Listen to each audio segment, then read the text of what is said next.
After my surgery, my fiancée thought I was still under anesthesia when she told her friend.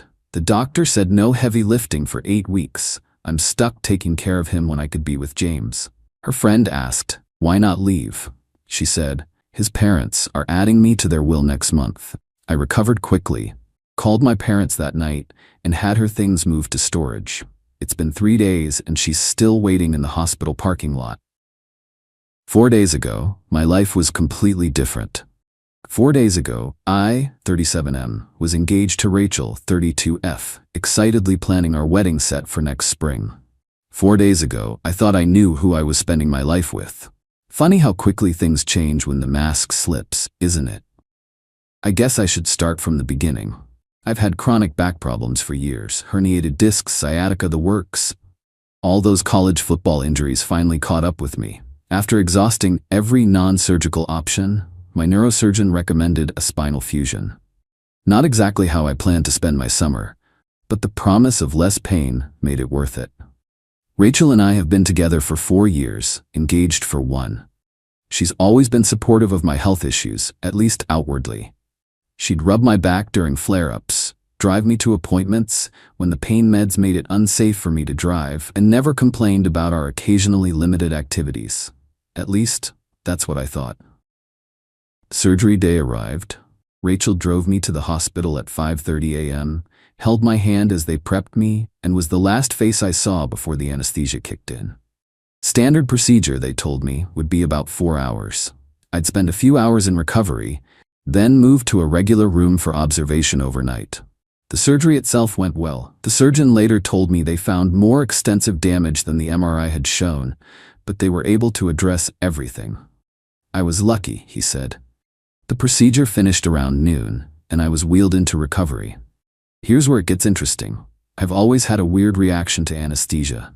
While most people take hours to fully wake up, I tend to regain consciousness relatively quickly, but remain groggy and still.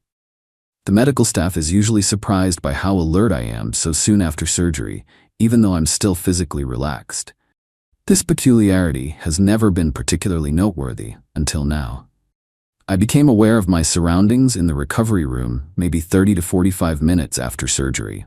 Not fully alert, but conscious enough to register voices and some movement around me. My eyes were still closed, breathing slow and regular. I could hear nurses checking on other patients, the beeping of monitors, the typical recovery room soundtrack. Then I heard Rachel's voice. She must have been allowed in once I was stable. I felt her presence near my bed, though I couldn't muster the energy to open my eyes yet. "He's still out," she said, presumably to a nurse. "That's normal," came the reply. "The doctor will be by shortly to talk to you about the surgery." He did very well. I tried to signal that I was awake, but my body wasn't cooperating yet. Before I could make another attempt, I heard a different voice. Female, familiar, sounded like Rachel's friend Allie. "How did it go?" Allie asked. "Fine, I guess. Doctor hasn't been by yet," Rachel replied. Her voice sounded annoyed? Impatient? It didn't have the concerned tone I would have expected. They moved slightly away from my bed, but were still close enough that I could hear them clearly. "God, I'm exhausted already," Rachel continued. "The doctor said no heavy lifting for 8 weeks. I'm stuck taking care of him when I could be with James." James. The name hit like a bucket of ice water. James who? My brain, still foggy from anesthesia, struggled to place the name. I didn't know any James in our circle. "Why not leave?" Allie asked, her voice lowered but still audible. "I mean, it's not like you're married yet." There was a pause. I could almost picture Rachel looking around to make sure no one was listening. "His parents are adding me to their will next month. You know how loaded they are. The old man's health isn't great. Probably why they're updating everything. I just need to stick it out a little longer." My parents. My 65-year-old father, who'd built a successful construction company from nothing. My mother, who'd taught elementary school for 30 years before retiring. The people who'd welcomed Rachel into our family with open arms. The people who'd insisted on paying for our wedding because they were so happy I'd finally found the one. "That's cold, Rach. Even for you," Allie said, though she sounded more impressed than disapproving. "It's practical," Rachel replied. "Besides, it's not like I haven't earned it. 4 years listening to him talk about building projects and football, playing nice with his boring family, and now I have to play nurse for 2 months. What about James? He's getting impatient, you know? James will wait if he knows what's good for him. Look, once everything's legal and Richard Sr. kicks it, I'll be set. James can have his fun now, but he knows the score. Richard Sr. kicks it. My father. My father. They were talking about my father dying like it was a game plan, like it was something to look forward to. And what if Mike wakes up and hears you talking like this? Allie asked. Rachel laughed. Not the warm laugh I'd fallen in love with, something colder, sharper. Please. They pump him so full of drugs he'll be lucky to remember his own name today. Besides, he trusts me completely. It's almost too easy. The conversation shifted then, to something about dinner plans and whether Allie could cover for Rachel meeting James tomorrow. I stopped focusing on their words, my mind reeling despite the drugs in my system. I'd like to say I confronted her right there. That I sat up in my hospital bed, pointed a dramatic finger, and exposed her treachery to everyone in the recovery room. That would have made for a better story, right? But that's not what happened. Instead, I made the split-second decision to keep playing unconscious, to gather more information, to not show my hand until I knew exactly what I was dealing with. Eventually, a nurse came over to check my vitals, and I woke up slowly, groggily, playing the part of the anesthesia patient they expected. Rachel was immediately by my side, the concerned fiancée, brushing hair from my forehead, asking how I felt. The performance was flawless. I'd have believed it myself if I hadn't heard what I just heard. Hey babe, she cooed. Everything went great. How are you feeling?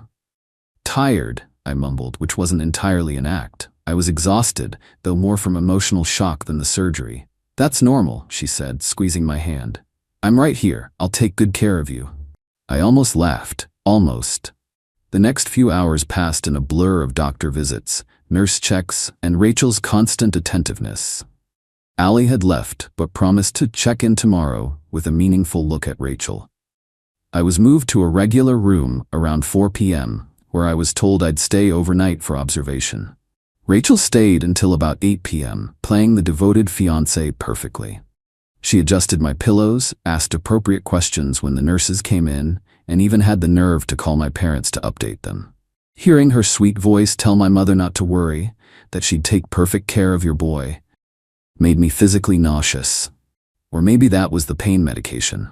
When visiting hours ended, she kissed my forehead and promised to be back first thing in the morning to take me home. I smiled weakly and thanked her. As soon as the door closed behind her, I reached for my phone. First call. My parents. I asked them to come to the hospital immediately, that it was important, but that I was physically okay. They must have heard something in my voice because they didn't ask questions, just said they'd be there in 30 minutes. Second call. My best friend Eric, who thankfully lived in my building. I asked him to go to my apartment and pack up all of Rachel's things.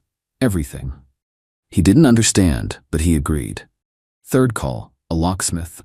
Emergency service, premium rates. Worth every penny. When my parents arrived, looking worried and confused, I told them everything. The James guy. The will. The callous discussion about my father's health. My mother gasped. My father's face turned a shade of red I'd never seen before. She's been playing us all, I concluded. And I need your help. What followed was a flurry of activity. My father stepped into the hallway to make calls.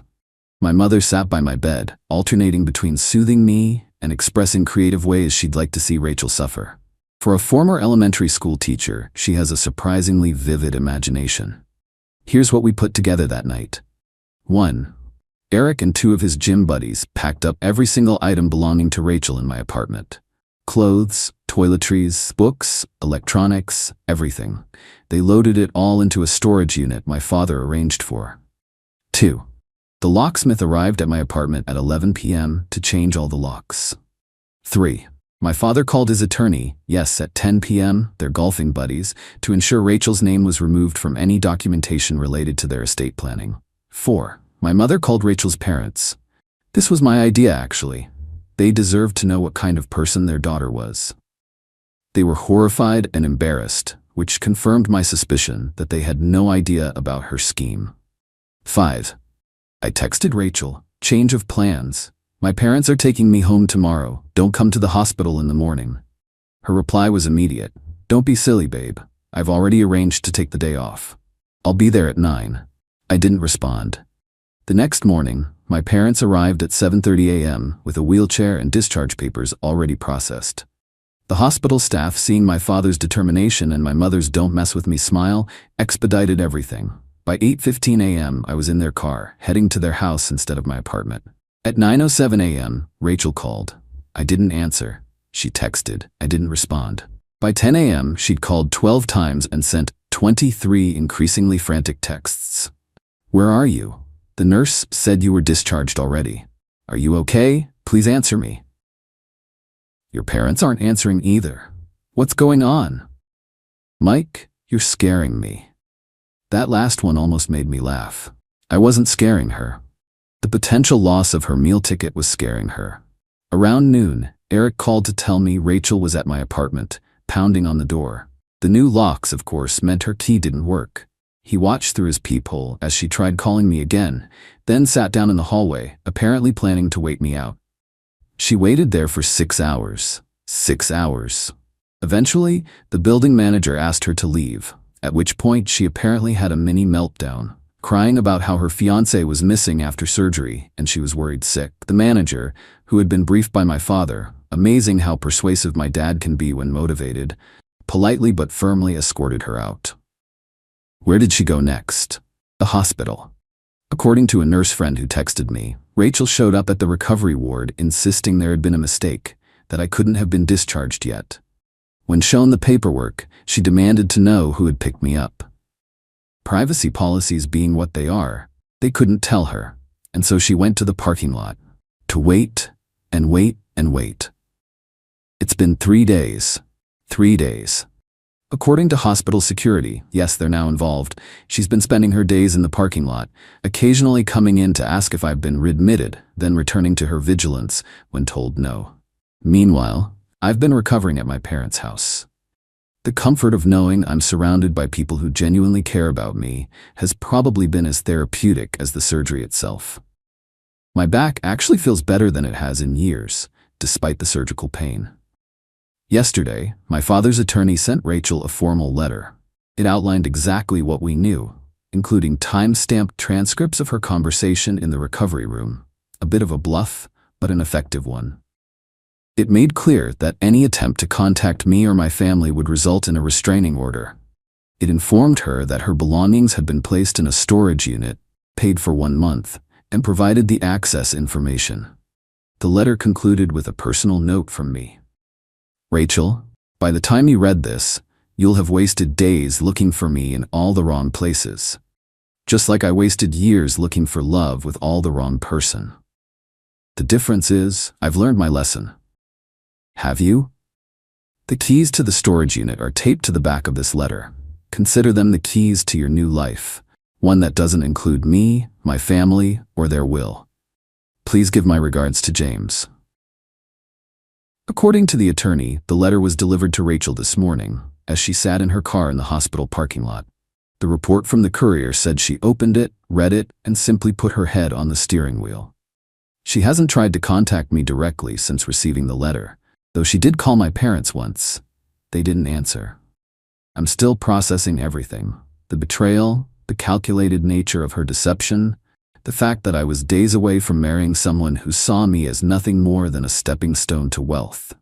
It's surreal, but in a strange way, I'm grateful. Grateful that my weird anesthesia reaction revealed her true nature before we were legally bound. Grateful that my parents and friends rallied around me without question. Grateful that, unlike Rachel, I know who's really on my side. The road to physical recovery will be long. 8 weeks of limited activity, physical therapy, the works. But compared to recovering from nearly making the biggest mistake of my life, the back surgery is a walk in the park.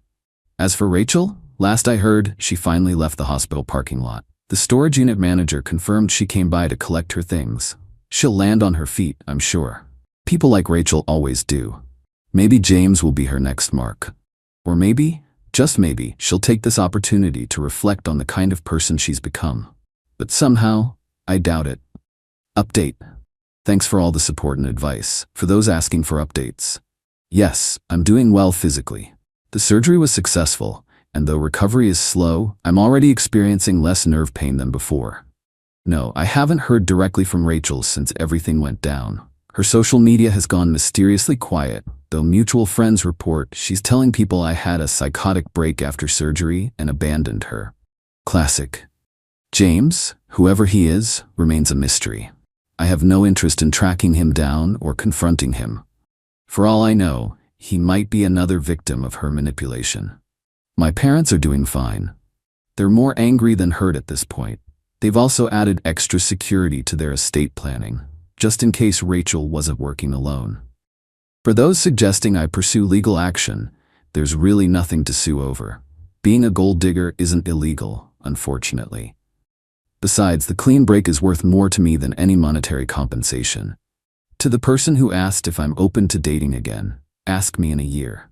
Right now, I'm focusing on healing, both physically and emotionally. Sometimes life hands you awful situations that turn out to be blessings in disguise. This was definitely one of those times. I dodged a bullet, even if I had to have my spine cut open to do it.